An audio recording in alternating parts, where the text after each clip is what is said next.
It was 3 in the morning when everything changed. I was running equipment checks in Hangar 18 like I did every night. The duty officer's voice came over the intercom. His tone was calm, but something felt wrong. I put down my tools and wiped the dust off my hands. The hangar always smelled the same. Motor oil mixed with stale air and something metallic. That smell was everywhere at Area 51. You either got used to it or you left. I grabbed my jacket and headed down the corridor. My boots echoed off the gray walls. Colonel Keene's office was 3 levels underground. Security checkpoints lined every hallway. Retinal scanners guarded each door. The silence down there felt heavy enough to crush you. I counted my steps as I walked. It was a habit I picked up during my first month on base. Counting helped keep you grounded when everything around you felt designed to disorient. The colonel's door was open when I arrived. He stood behind his desk staring at papers spread across the surface. Major Caleb Moreland sat across from him. He still wore his field jacket with dust on the sleeves. He looked exhausted, not the normal end of shift tired. Something deeper. "Close the door, Lieutenant," Keene said it without looking up. I did. The latch clicked shut. "We have a situation." Keene straightened and turned to a monitor on the wall. A map of the Nevada test range filled the screen, red markers scattered across the desert. Over the past 6 weeks, we've recorded 17 separate incidents of unauthorized movement outside the primary containment zones. I glanced at Moreland. His jaw was tight. "Unauthorized movement?" I repeated. "You mean the subjects?" Keene nodded once. "The Reptilians." "Yes." The word hung in the air. "Always at night during specific weather conditions. Low cloud cover and temperature inversions. We've tried thermal imaging and ground sensors. Nothing holds. They appear on one set of readings, then vanish from another." Moreland spoke for the first time. "We had 2 separate teams report visual contact last Tuesday. One inside the containment wing. One 15 miles northwest past Groom Lake Road. Same time, same description, same entity. I looked between them. That's not possible." "No," Keene agreed. "It's not. But it happened." He tapped the monitor and zoomed in on a red marker. "This is where Staff Sergeant Grant Holloway reported his sighting, inside the facility on level 4 near the observation corridor. He was conducting a standard sweep when he saw one of them standing at the end of the hall, didn't move or react, just stood there watching him. He radioed it in, but by the time backup arrived, it was gone. No trace, no sensor logs, nothing." Keene moved to another marker miles away. "This is where Sergeant Nolan Beckett reported his contact. Open desert, he was on perimeter patrol along the western access road. He saw something standing on a ridge backlit by starlight. Same height, same posture. He watched it for 2 minutes through binoculars. Then it turned and walked into the sand. Not behind anything. Into it. Like the ground opened up and swallowed it whole." I stared at the screen. The distance between the markers was impossible to cover that quickly. "You're saying it was in 2 places at once," Moreland said quietly, "or they're not limited by location the way we are." Keene pulled another file from his desk and handed it to me. "Incident reports with timestamps and coordinates." I scanned the pages. Every sighting followed the same pattern. Brief, silent, always at night, always ending with the subject vanishing without explanation. What caught my attention was the witnesses. Some were seasoned personnel who'd worked at Area 51 for years. Others were newer, yet the descriptions matched too closely to dismiss. "Why now?" I asked. "If they've been here for decades, why are they suddenly moving outside containment?" "That's what you're going to help us figure out." Keene nodded toward Moreland. "Major Moreland will lead the field investigation. You'll coordinate data analysis and track patterns from inside the facility. I want every sensor log and radio transmission cross-referenced. If there's a pattern, I want it found." I closed the file. "And if there isn't?" Keene's expression didn't change. "Then we're dealing with something that doesn't operate by any rules we understand." The next morning, I started going through the logs. My office was small and tucked into a corner of the intelligence wing. No windows. Just a desk, a computer terminal, and filing cabinets that smelled like old paper and toner ink. The air conditioning hummed constantly. After the first hour, it became background noise. I pulled up the sensor data from the past 2 months and laid it out chronologically. 17 incidents. 17 moments where something appeared, then disappeared. I started with the thermal signatures. Reptilians didn't register heat the way humans did. Their body temperature fluctuated with their environment. That made them difficult to track using standard infrared. but our sensors were designed to compensate for that. They measured disturbances in ambient temperature and shifts in air pressure. On the night of Holloway's sighting, the sensors in the level 4 corridor showed a brief anomaly, a localized drop in temperature lasting 9 seconds.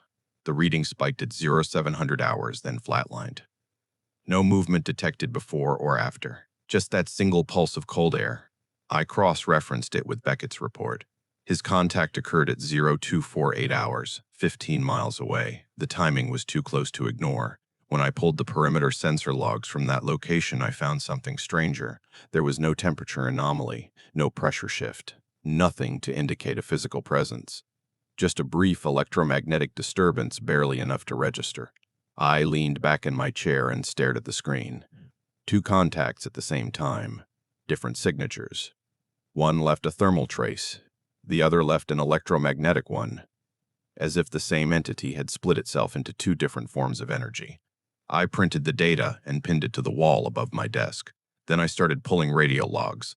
Communication at Area 51 was tightly controlled. Every transmission was logged, time-stamped, and archived. If someone keyed their mic even for a second, the system recorded it. I sorted through the transmissions from the night of Holloway and Beckett's sightings. Most of it was routine, position checks, supply requests, status updates. But at 0246 hours, 2 minutes before the sightings, there was a brief burst of static on the emergency channel.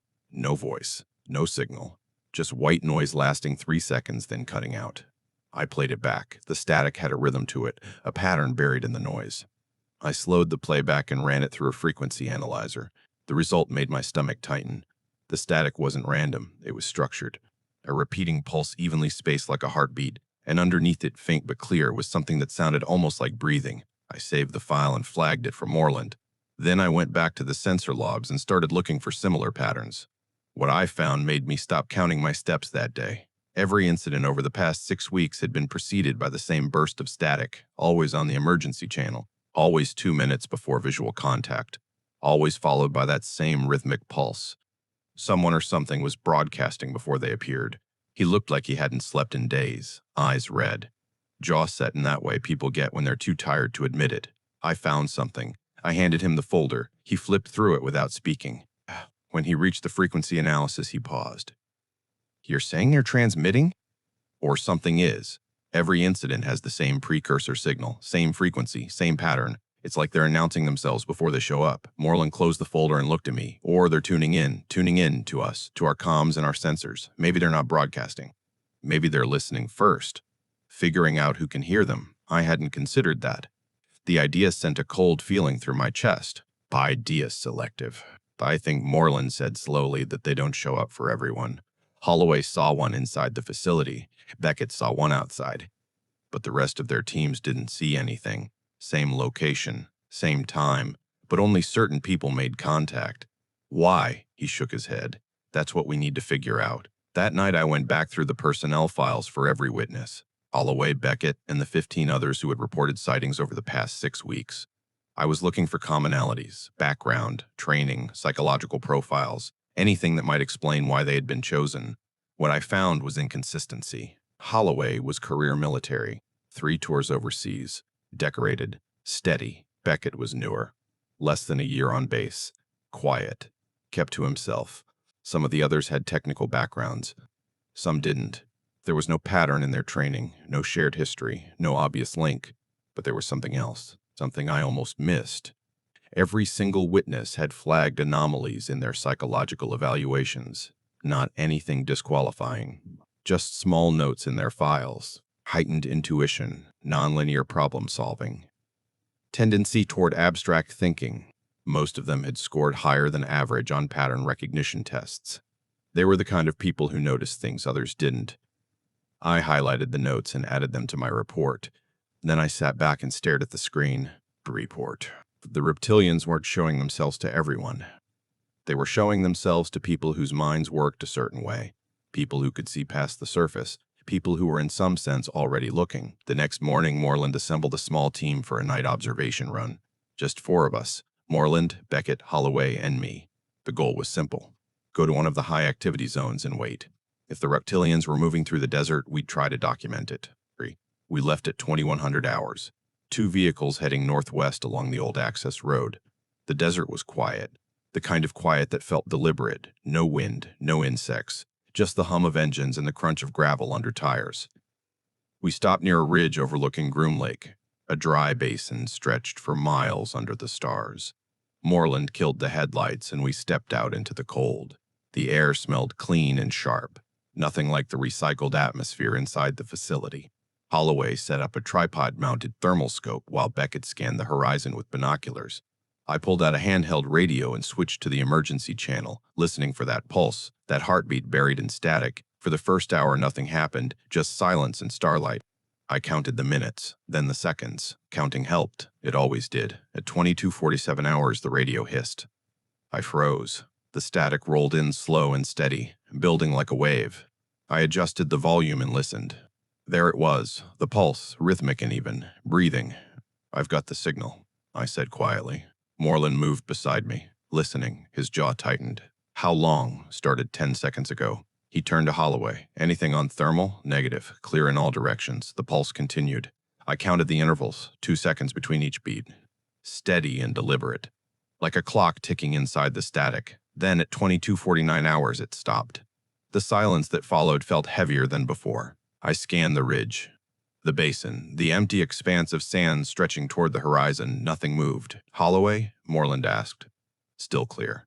I keyed my mic to check in with the control room. "Vaughn to base. Any movement inside the facility?" A pause. Then a voice came back, calm but tense. "Affirmative. We have visual contact on level 4. Single subject. Stationary." My pulse quickened. "Same location as last time?" "Affirmative. Observation corridor. Same spot," Holloway reported.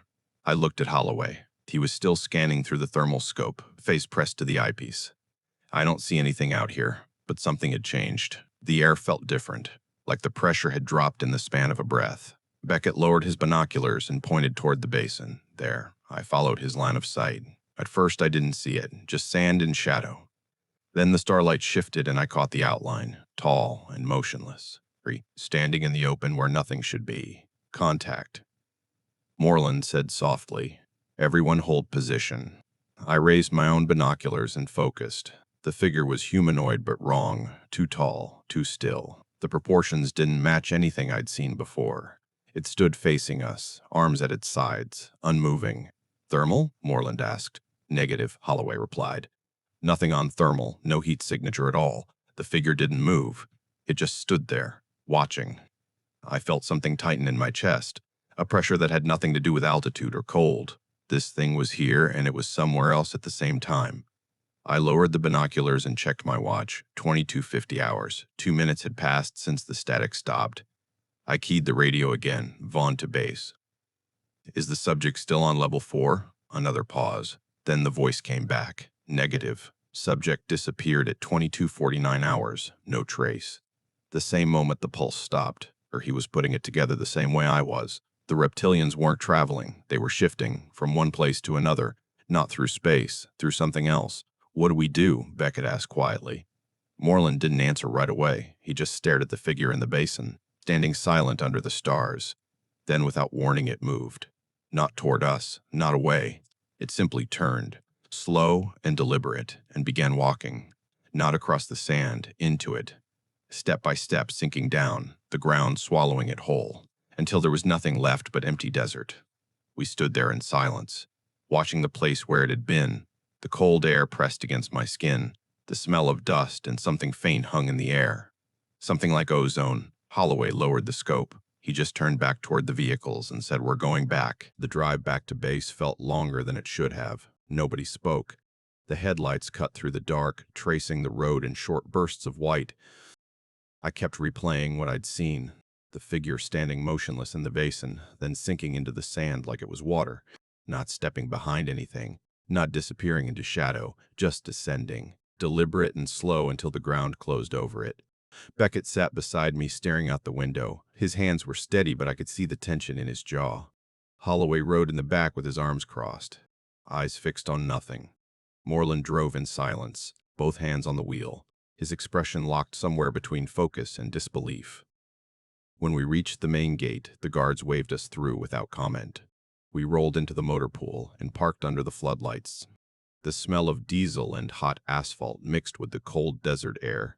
I stepped out and felt the weight of the past 3 hours settle into my bones. Debrief in 30 minutes, Marlin said. Keene wants a full report. Holloway nodded and walked toward the barracks, looking back toward the northwest, toward the ridge where we'd made contact. Then he turned and followed Holloway inside. I stayed near the vehicle checking my gear, trying to process what had happened. The radio on my belt crackled once, a soft burst of static, gone as fast as it came. I pulled it free and checked the channel. Emergency band, nothing transmitting, just that single click of noise, like someone had keyed a mic and changed their mind. I clipped it back to my belt and counted to 10, then I went inside. Keene's office was crowded when I arrived. Moreland stood near the desk with his arms crossed. Holloway and Beckett sat in chairs against the wall. A woman I didn't recognize stood by the monitor. Her uniform was crisp. No insignia except a small-eyed badge clipped to her collar. She looked younger than I expected, maybe early 30s, with sharp eyes that tracked everything in the room. "This is Dr. Lena Frost," Keene said as I entered. "She's with the Behavioral Analysis Division. She'll be coordinating the psychological review of all personnel involved in the sightings." Her voice was calm and clinical. "Lieutenant Vaughn, I've read your data analysis. Impressive work. Thank you." Keene pulled up a chair and gestured for me to sit. "Let's start with what happened tonight. Major Moreland, walk us through it." Moreland gave a concise summary. "Our position. The figure in the basin." He spoke without emotion, laying out the facts like pieces of a puzzle that didn't quite fit. When he finished, Keene turned to Holloway. "Staff Sergeant, you were monitoring thermal. Confirm for me. No heat signature at all." "None, sir. I swept the area 3 times. Nothing registered, but you saw it." "Yes, sir, with the naked eye, clear as day, but on thermal it didn't exist." Keene looked at Beckett. "And you? Same, sir?" "I saw it through binoculars, tall and humanoid, just standing there, didn't move until it started sinking into the ground." Keene was quiet for a moment. Then he turned to Frost. "Your assessment." Frost stepped forward, her hands clasped behind her back. "The pattern is consistent with previous reports. Visual contact without corresponding sensor data. The subjects appear selectively, even when multiple personnel are present in the same location. This suggests the phenomenon is not purely physical." "Meaning what?" Moreland asked. "Meaning," Frost said, "that the reptilians may be interacting with perception itself. They're not invisible, they're selectively visible. The question is, what determines who can see them?" I spoke up. "I ran a comparison of all witnesses. Every single one of them had notes in their psychological evaluations. Pattern recognition, abstract thinking, nonlinear problem solving. They're all people who process information differently." Frost nodded. "Exactly. The common thread isn't physical, it's cognitive. The reptilians appear to individuals whose minds operate outside conventional parameters, people who see connections others miss. People who are, in a neurological sense, incompatible with standard perception." The room went quiet. Holloway shifted in his seat. Beckett stared at the floor. "You're saying we're being targeted," I said slowly. "Not targeted," Frost corrected. "Selected. The reptilians aren't seeking you out. They're appearing where your perception allows them to exist. Think of it like a frequency. Most people operate on one channel. You operate on another. The reptilians exist somewhere in between. You're not seeing them because they're revealing themselves. You're seeing them because you're tuned to a frequency where they can be seen. And the simultaneous sightings. How does that fit?" Frost pulled up a map on the monitor, marking the locations of every incident. Red dots scattered across the desert and throughout the facility. Some were miles apart. Some overlapped. Spatial limitations don't apply the way we think they do. If the reptilians operate outside linear space, they can exist in multiple locations simultaneously. Not by traveling, by existing. They're not moving from point A to point B. They're present at both points at once. I felt a chill run down my spine. "You're talking about quantum mechanics." "I'm talking about something we don't have language for yet," Frost said. "But yes, quantum theory offers a framework, superposition, entanglement. The idea that something can exist in multiple states until observed. The difference here is that observation doesn't collapse the state. It reveals it.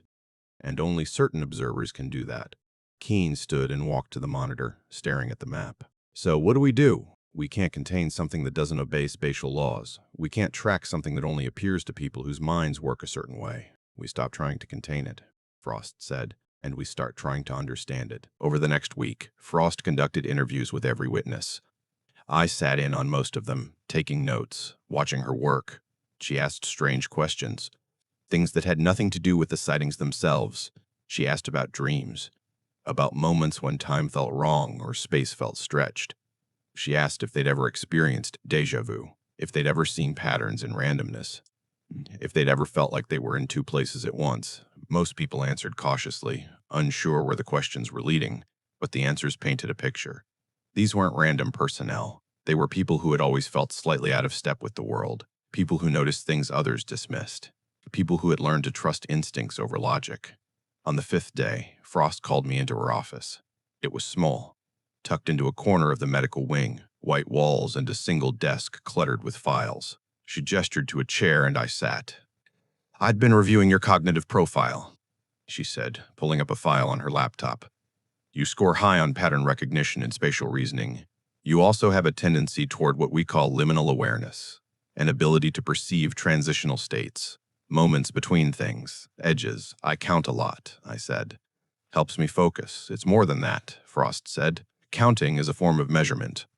You're constantly mapping the space around you, looking for deviations. That makes you particularly sensitive to anomalies. The reptilians are, in a sense, living anomalies. They exist in the spaces between what should be and what is. You're wired to notice that. Probably, you picked up on a pattern others missed. The pulse buried in the static, that wasn't random, it was structured. A signal meant to be heard by people who know how to listen. I leaned back in the chair. "So what does that mean for us, for the people who can see them?" Frost closed the laptop and looked at me. "It means you're the only ones who can make contact. The reptilians aren't trying to hide. They're waiting for people who can perceive them. The question is why." That night I couldn't sleep. I lay in my bunk staring at the ceiling, listening to the hum of the ventilation system. The sound was steady and rhythmic, like a heartbeat buried in the walls. I counted the seconds between each pulse. 2 seconds, always 2 seconds. At 0330 hours I gave up and got dressed. The base was quiet. Most personnel asleep or on night shifts in distant sections. I walked through the empty corridors, boots echoing off concrete, counting my steps without thinking.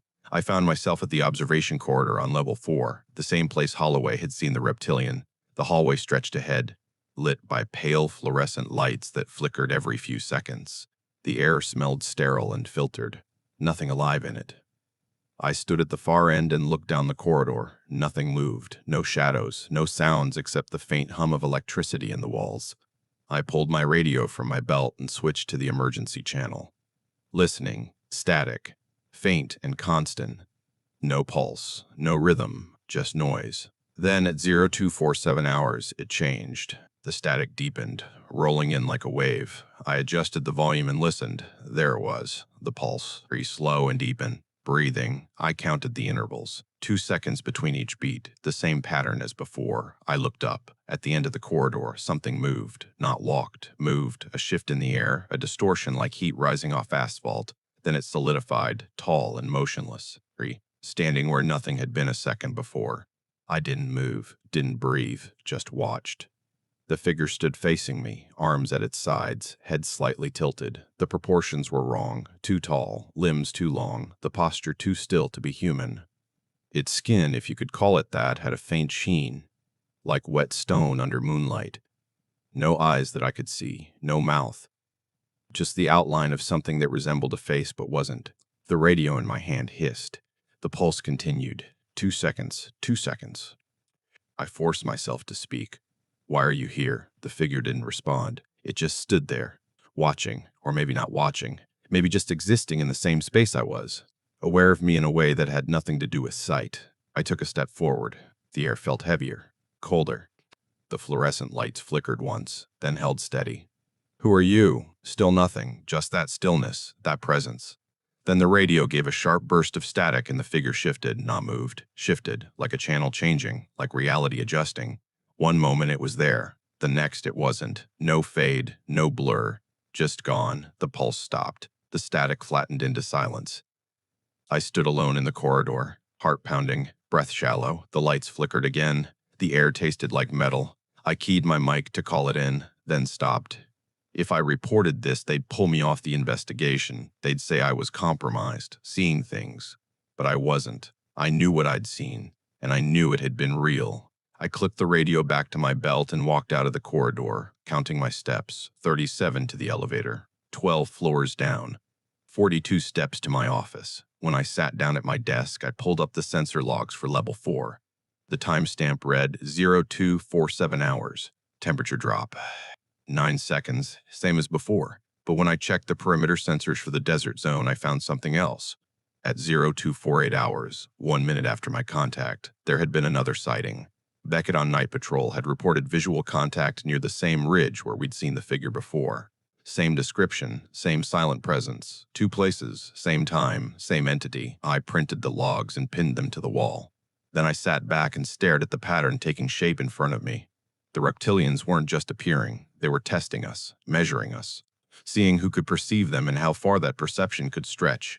And we were the only ones passing the test. By morning, I had compiled a new report, 30 pages of data, timelines, sensor logs, witness statements. I handed it to Moreland during the daily briefing. He skimmed through it, eyes narrowing. "You had contact last night." "Yes." "Why didn't you report it immediately?"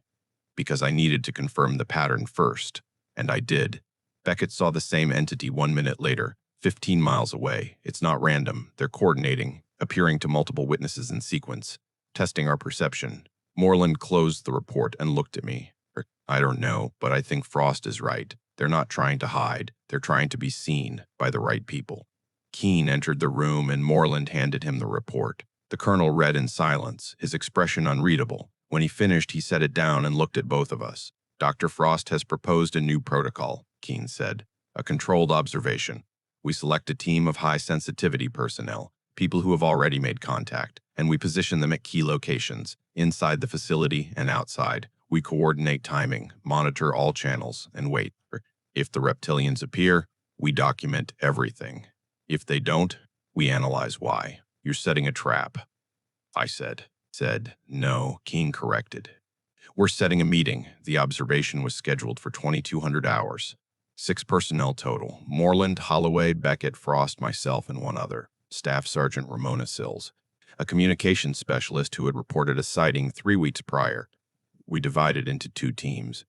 3 inside the facility on level 4, 3 outside at the ridge overlooking Groom Lake.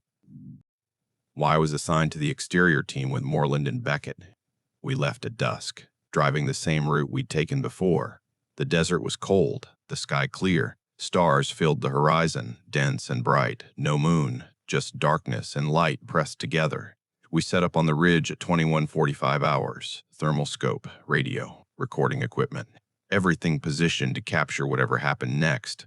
I checked my watch and counted the minutes. At 2200 hours, the radio hissed.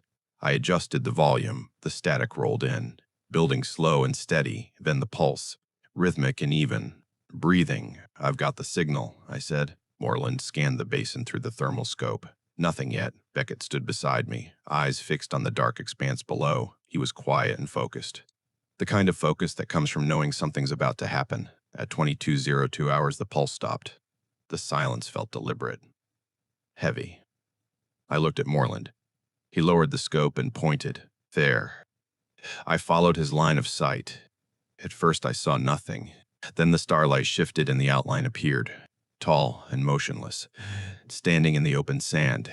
"Contact confirmed," Moreland said quietly. I raised my binoculars and focused. The figure stood facing us, arms at its sides, unmoving. But this time something was different. The air around it shimmered faintly, like heat distortion, like reality bending just enough to make space for it. "Thermal?" I asked. "Negative," Moreland replied. "No heat signature," Beckett whispered. "It knows we're watching." I felt it too. The sense that we weren't just observing. We were being observed back, measured, evaluated. The radio hissed again. Frost's voice came through. "The subject here is moving, slowly toward our position." My breath caught. Inside the facility, the entity was approaching the team. Outside it stood motionless. "How far?" I asked. 10 meters, now 5. Moreland kept the scope trained on the figure in the basin. "It's not moving out here. 3 meters, Frost said. Her voice was steady, but I could hear the tension underneath. It stopped, directly in front of us. A long pause, then Frost's voice. Quieter now. "Holloway just asked it a question." "What?" I keyed the mic. What did he ask? Another pause. Then Frost's voice. He asked why they're here. I held my breath, waiting. The stars burned overhead. The cold air pressed against my skin. Then Frost spoke again. It's responding, not with words, with something else. A feeling, a presence, like it's speaking directly into the mind. What's it saying? Moreland demanded.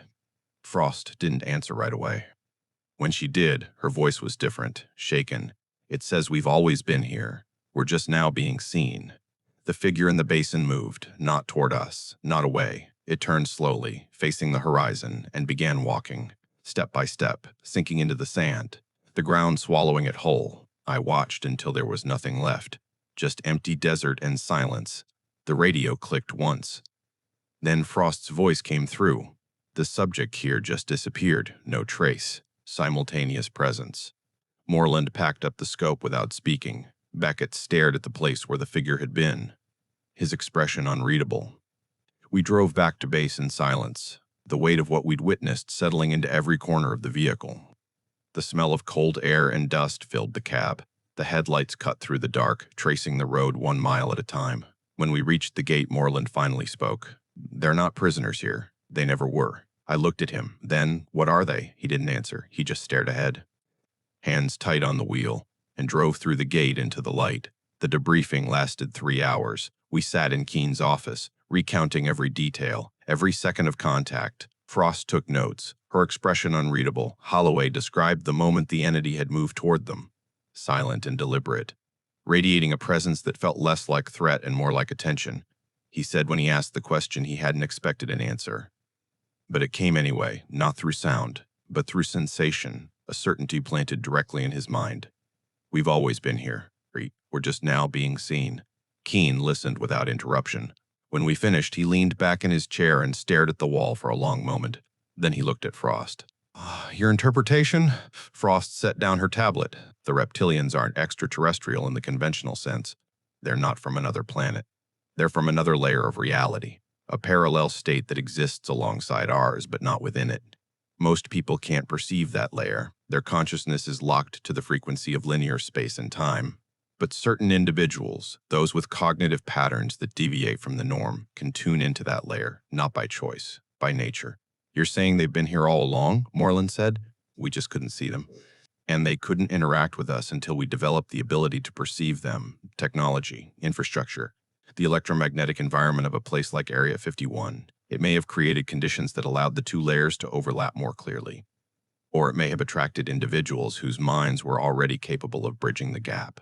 I spoke up. If they've always been here, why now? Why are they making contact? Frost met my eyes. Maybe because we're finally ready, or maybe because they need us to be. The room went quiet. Keen stood and walked to the window.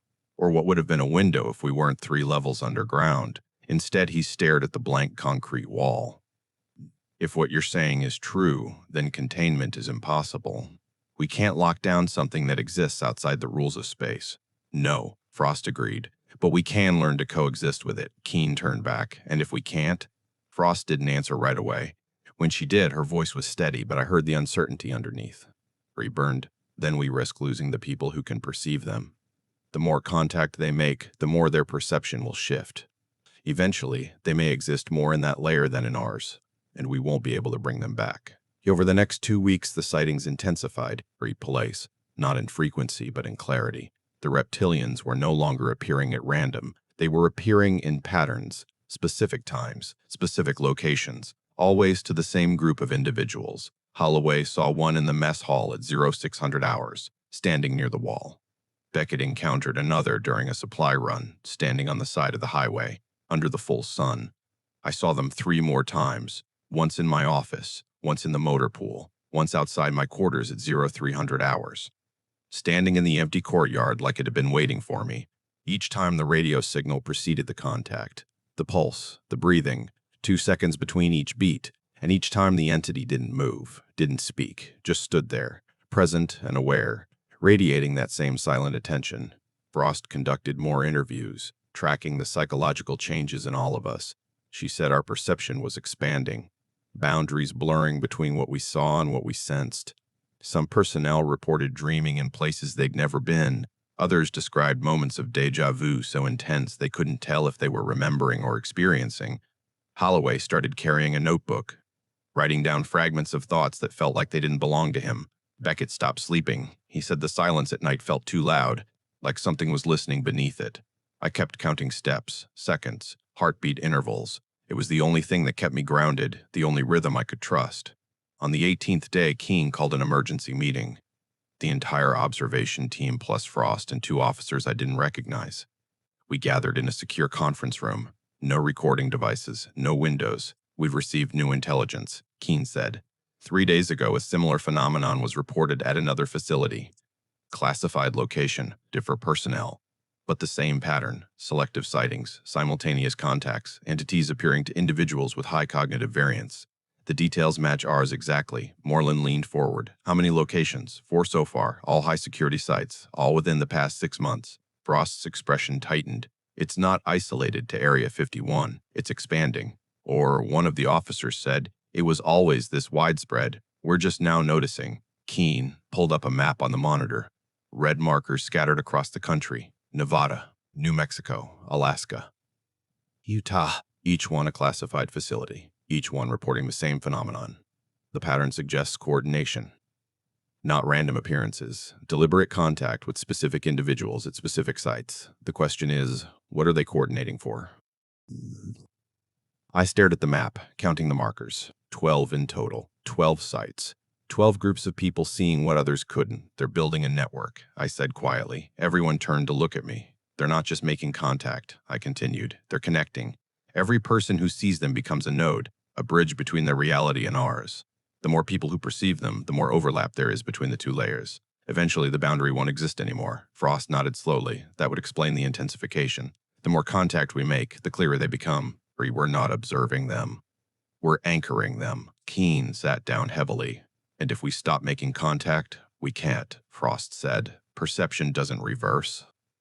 Once you've tuned to that frequency, you can't untune. The only way to stop seeing them is to stop being able to perceive altogether. And that would require neurological intervention, chemical suppression, erasure. Holloway spoke for the first time. They're not hostile. They haven't harmed anyone. Not yet, the officer said.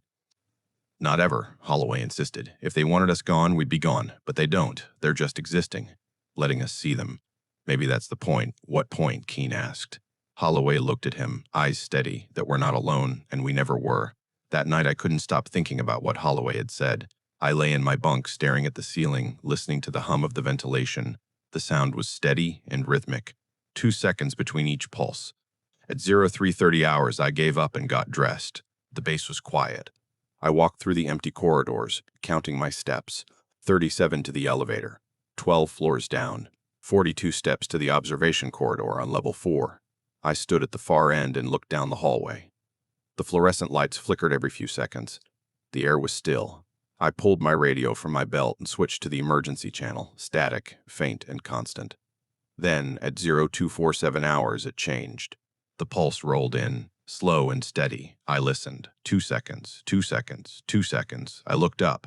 The entity was already there, standing at the end of the corridor, motionless, waiting. I walked toward it, each step deliberate. The air grew colder, heavier.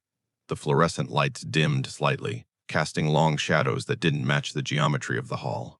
When I was 10 feet away, I stopped.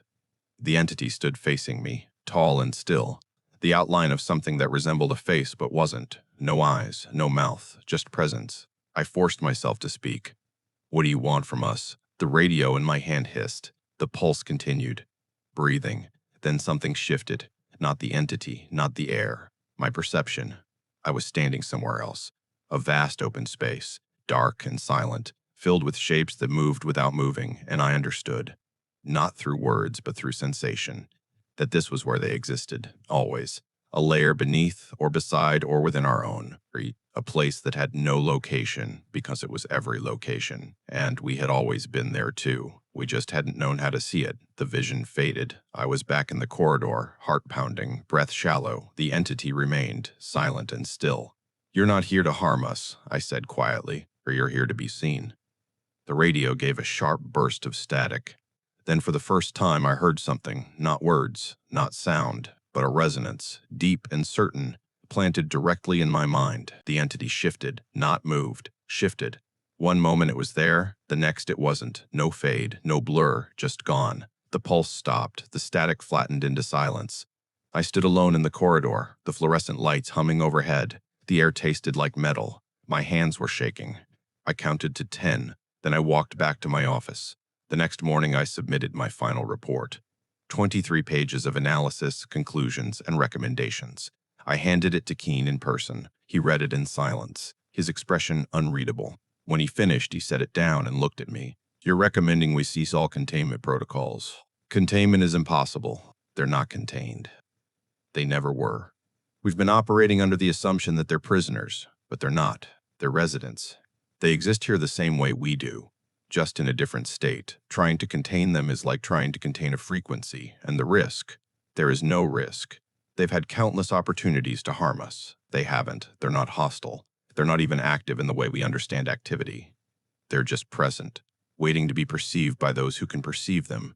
Keene leaned back in his chair. "And if more people start seeing them, then more people will understand that reality is larger than we thought. That's not a threat. That's an expansion." He was quiet for a long moment. Then he nodded. "I'll forward your report to the appropriate channels. But Vaughn, understand this doesn't end here. If you're right, if they're connecting through us, then we're part of something we don't fully understand yet. And that means we have to keep watching." "Yes, sir." He stood and extended his hand. I shook it. "Good work, Lieutenant." 2 weeks later, I was reassigned, not removed, not disciplined, just transferred to a research division focused on non-standard phenomena. Frost joined the same division, so did Holloway and Beckett. Moreland stayed at Area 51, coordinating observation protocols across the network of sites. The sightings didn't stop. They continued, quiet and deliberate. Always to the same kind of people, those who saw patterns, those who perceived edges, those who had learned to tune to a frequency most people couldn't hear.